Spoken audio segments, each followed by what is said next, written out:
Yeah. Welcome back to a new weekly episode of Three the Hallway.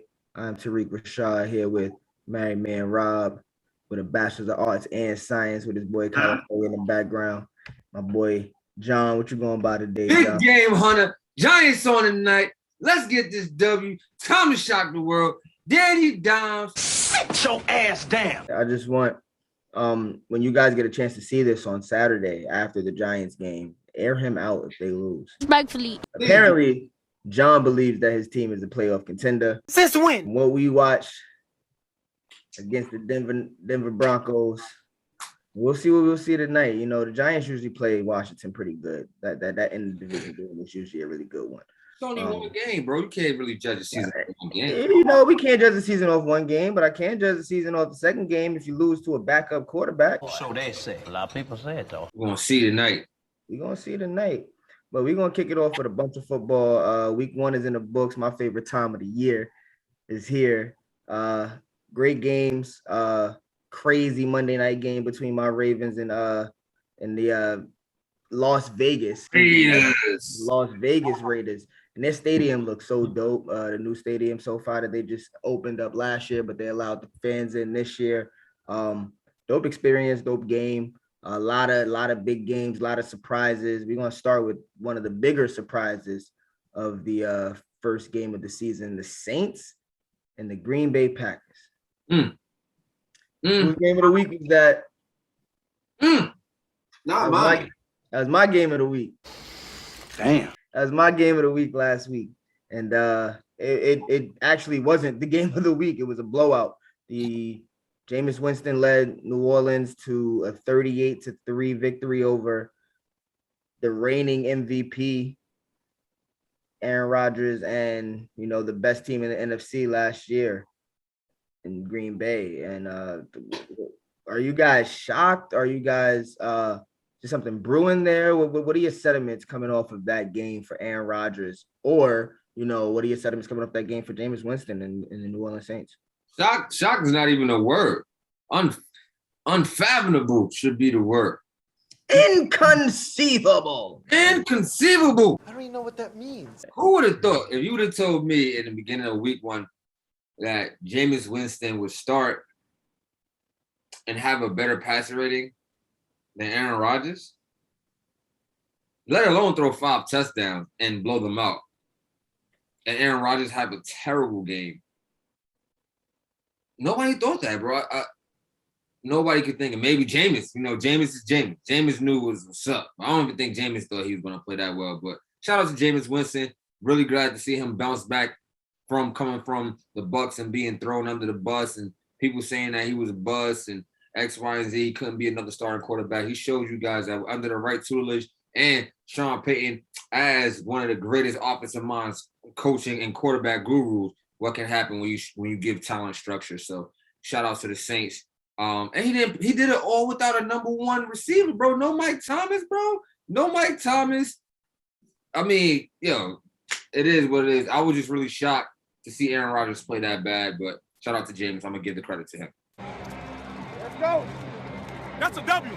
Man, that you talk about shock the world. I don't think many people outside of New Orleans saw the game going the way it's supposed to go. And even then, I feel like Saints fans didn't think that they would keep the Packers from scoring 1 touchdown. Great game plan by the Saints. Aaron Rodgers was definitely disappointing. He threw 2 picks. Last year, he threw 5 total. So, like, I that's just something you just don't expect from an Aaron Rodgers-led team. And, like, just, wow. So I got to say about that. I got a lot to say about it. First, I want to say shout out to Jameis Winston playing. The game was played in Florida. The combination of Jameis being from Florida, Florida State, Seminole alum, and then the other part of it with Green Bay historically not playing so well in Florida. It was brewing for an upset, but I agree with you guys both entirely. I didn't, even if it was a win from New Orleans, a blowout, 38-3, no touchdowns from the reigning MVP, Aaron Jones in the backfield, the NFL players rated number 1 receiver, Devontae Adams on the outside. I wouldn't have thought it either. But the conspiracy in me says that I'm going to be watching Aaron Rodgers very closely this weekend. I want to see his cadences. I want to see his attitude, his demeanor.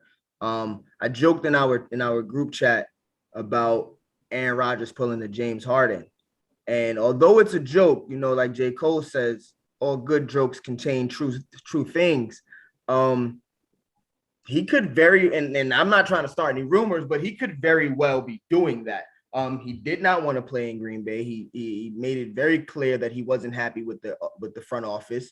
And then when you go out there and he has a game plan that he doesn't feel like he can execute, you see uninterested Aaron Rodgers. If we see that again, they do have someone that they are looking forward to.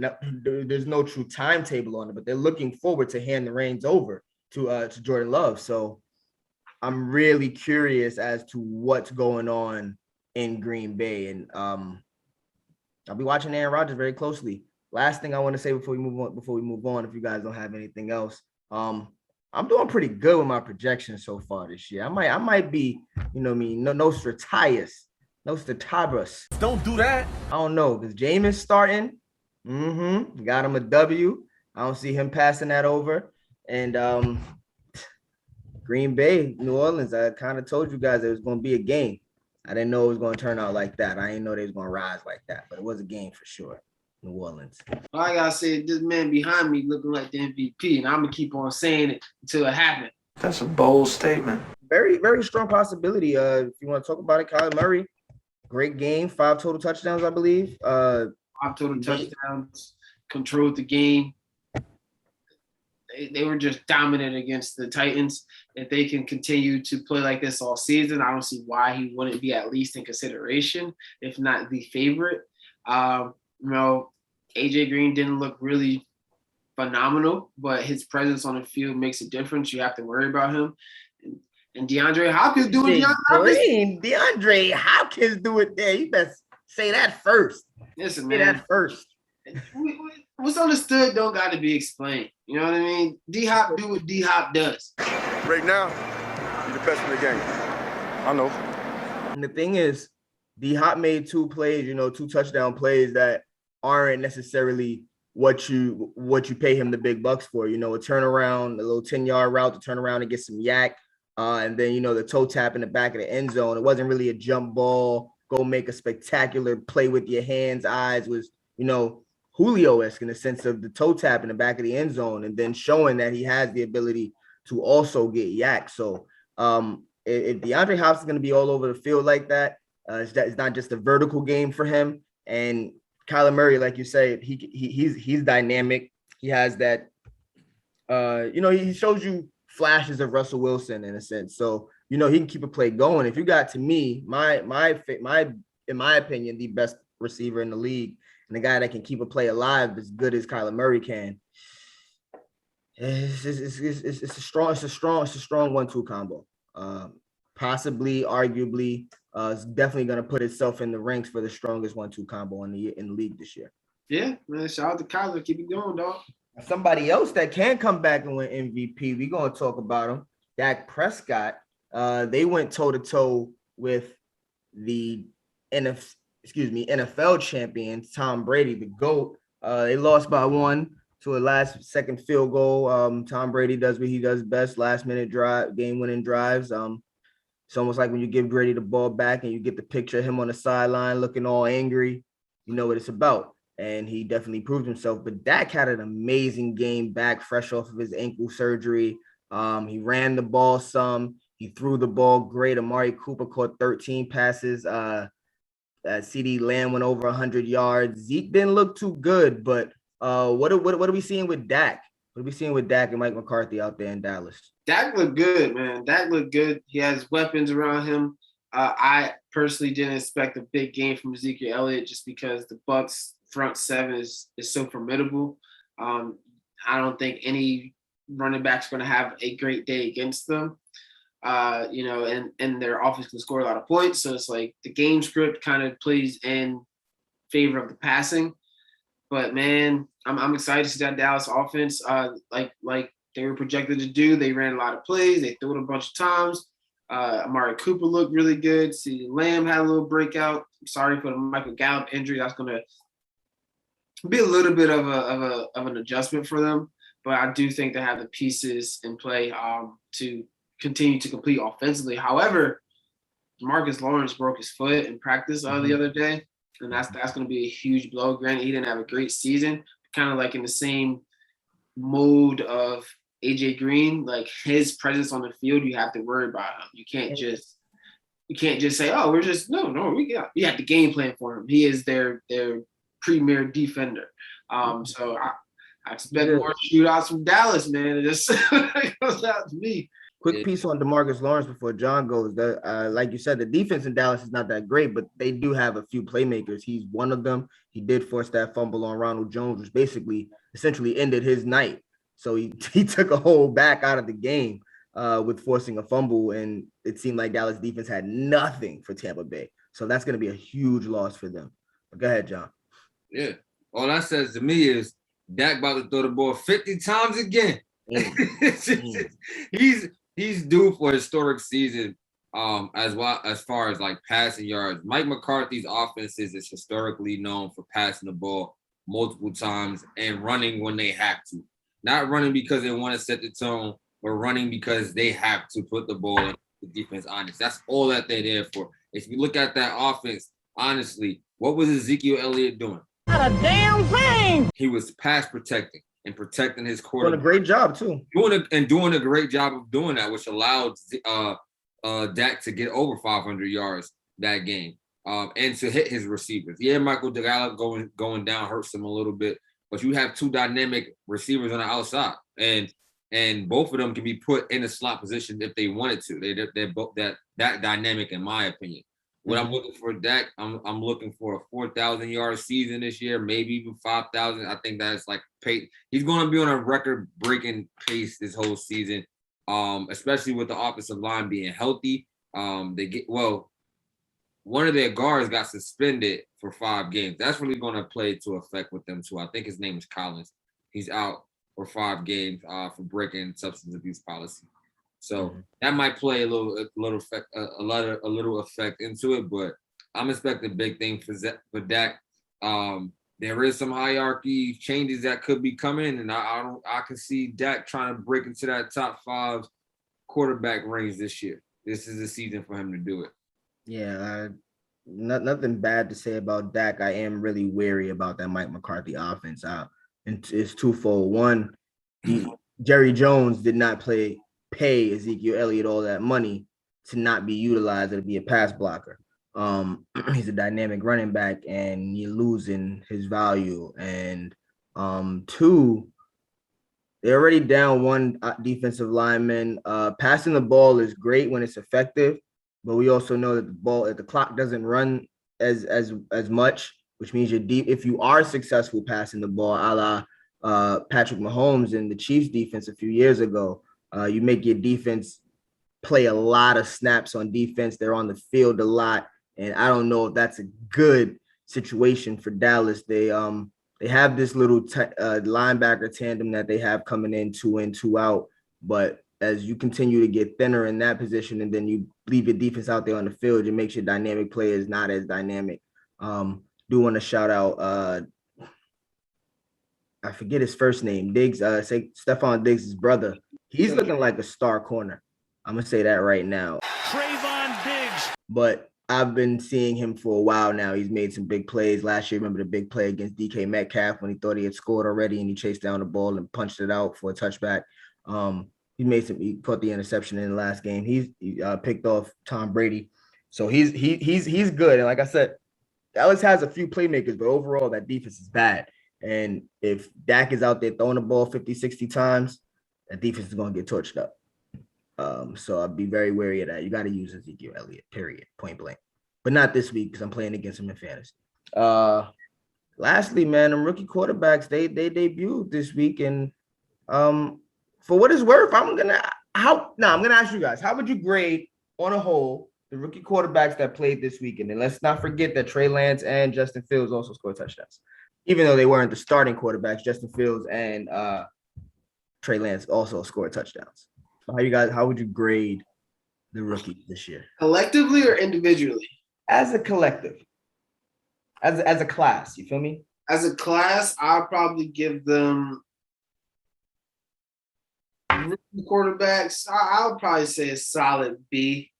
I don't think anyone super showed out for the first game. They all showed their different flaws. Now, granted, Justin Fields and Trey Lance, they both were playing situational football, right? They weren't able to showcase their skills. They were put in for a play and taken out, put in for another play and taken out. So really, it's just a matter of Matt Jones, who played decent, Trevor Lawrence, who had his ups and downs, Zach Wilson, who also had his ups and downs. So I'll give them a solid B. None of them look bad. I'll say that much. None of them look bad. There's a lot of upside for each one of those people. Each one of the rookie quarterbacks that played. I'll give it a B. I'm gonna go at A. And the reason why I'm gonna go at A is because we all know the situation that Trevor Lawrence is dealing with in Jacksonville with pretty much no talent around him. I mean, let's be honest. Who's the number one receiver is who? DJ Chark and Chenault's not terrible. James Robinson was 1,000-yard running back last year. Marvin Jones. James Robinson was a perfect storm. He had nobody there to throw the ball to and nobody there to run the ball to. And they had, come on, son. Like, I don't believe in James Robinson. Let me just keep it a stack. I don't think that he's a top 5 back in the league. I don't think that he's a top 15 back in the league. I think he had a great season because of opportunity. Let me just be clear on that.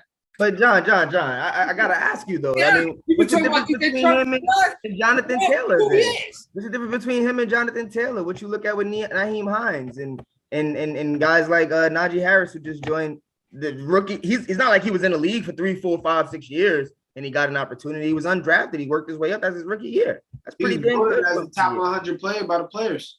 I get it. I don't believe in it. Because he a hater. Like I said, there's top 100 players, and there was no Ezekiel Elliott and no Saquon Barkley. I'm just going to leave that there. That's where the animosity comes in. I see it. No, there's no animosity. I just don't. I just believe that there's looking shaky, baby. Going back to my point, Trevor Lawrence doesn't have the talent around him to be successful in his rookie year. I feel like he did good with the team that he had. 3 touchdowns, 3 interceptions. That happens. Zach Wilson, down the stretch, he played amazing. I seen him go toe-to-toe down the stretch with Sam Darnold, bringing that Jets team down from down sevens from 19-7, and he came back and made it a competitive game with no offensive line, dealing with the same issues that Sam Darnold had and was making it look good. So I've seen a lot of promise with him. Justin Fields, I don't know what's going on with Matt Nagy, bro. Like he led you to a touchdown and you just don't play him. You play Andy Dalton, who looked like hot garbage, right? Hot garbage. You let him rock. Gotta let the ball fly with him. Trey Lance looked good as well. So for me, it's an A. It's an A for everybody in that rookie class. They look really good.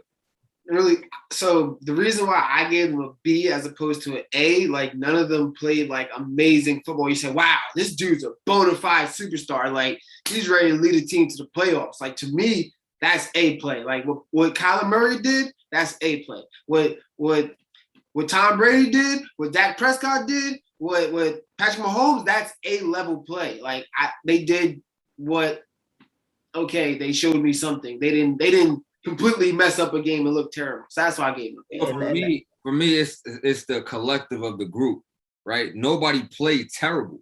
I've seen multiple rookie classes that had terrible games. Nobody played terrible. They didn't turn the ball over crazy. Nobody had a blowout game. Nobody had three interceptions, but 3 touchdowns too, bro. So the turnover ratio is 0. Like it's even. You got 3 touchdowns, three interceptions. I give that to Trevor Lawrence. And he's going to get that when he's getting rushed and has no offensive line, bro. So like you got to give credit when credit is due. And once again, so for me, it's the collective of the group and how they play together. And nobody had a real big drop off. So that's why I said A to me. Okay. I'm more in the lines of Rob. But I do respect the fact that nobody, like you said, John, no one had a terrible game. And that's the plus. That's why it's a B for me, maybe even a B plus. But on the other end, no one had an amazing game either. No one looked like, and it's only week one. It's only week one. Some of these guys are gonna look worse and they're gonna play better than they look week 2, 3, or 4. Some of these guys are gonna look good in the beginning, a la Sam Darnold, and kind of fall off. And I thought that more than Trevor Lawrence, when we talk about Trevor Lawrence, the number 1 pick, the superstar that he's supposed to be the star of the draft class, I don't like Urban Meyer. I think Urban Meyer did him a disservice. I think they ran the ball once or twice in the first half. They never ran the ball. They have a 1,000-yard running back. He didn't play him. He only played him. James Robinson only ran the ball with him five times. Carlos Hyde. Don't believe in him. I'm just trying to tell you, man. Urban Meyer. Here's my thing. Urban Meyer is a front runner, bro. Let's keep it funky. Urban Meyer is a front runner. He's a great recruiter. He's coached for Florida. He's coached for Ohio State. They have some of the best recruiting classes ever. And he turned all them running backs into stars. He turned all those running backs into dogs. Carlos Hyde was one of his running backs, John. And that's why Carlos Hyde played, where you have someone who's undrafted, worked his way up, and you have to sit backseat to someone who's had a silver spoon. And I don't respect that personally because James Robinson put his work in. James Robinson stepped into an opportunity. Let's not forget Leonard Fournette was in that backfield and not doing anything with that same offensive line. T.Y. Yeldon was in that backfield doing nothing with that same offensive line. He's been the best running back they've had in 1 year. It's only been a 1 year snapshot, but let's not forget he's a rookie. He's been the best running back they've had since Maurice Jones-Drew. And Leonard Fournette was coming out of LSU. No, T.Y. Yeldon was coming out. T.Y. Yeldon was coming out of Alabama. Oh, let's not forget Leonard Fournette's rookie year and how he destroyed, how he came out firing. I don't agree with this statement, Ty. I disagree with you on I understand you disagree. I feel like James Robinson has proved himself enough to grab some carries, to be a part of the offense. He did average 6 yards a carry when he did get the ball. Let's not forget that as well. So I'm more blaming Urban Meyer for both James Robinson's under usage and Trevor Lawrence's performance because, bro, he's a rookie quarterback going against the worst defense of rushing last year. Houston had the worst rushing defense last year. This is a no-brainer. This was a no-brainer. So for him to have to throw 3 interceptions and follow that up with 3 touchdowns means he's putting the ball in the air too much. You're going to set your quarterback up for failure. We'll see. We'll see. But I think James Robinson is good enough, John. I'm not gonna say he's top 5. He's definitely not top 5. I'm not even gonna say he's top 10, but he's definitely on the front side of the running backs in the league right now, and he should be given the opportunity, especially working up from undrafted. He's worked his way into it. He's proven himself in the league so far. You got to let him fall, not take him out of the spot for Carlos Hyde, who hasn't been a premier running back in 3-4 years. To double him in carries, that's crazy to me. That's ridiculous. I think we out of time for the football segment. Check us out on the next page. We'll be on the basketball. We're gonna talk some NBA, some basketball. Don't forget to like, follow, subscribe on YouTube, on Instagram, on Twitter, on Facebook. We here through the hallway.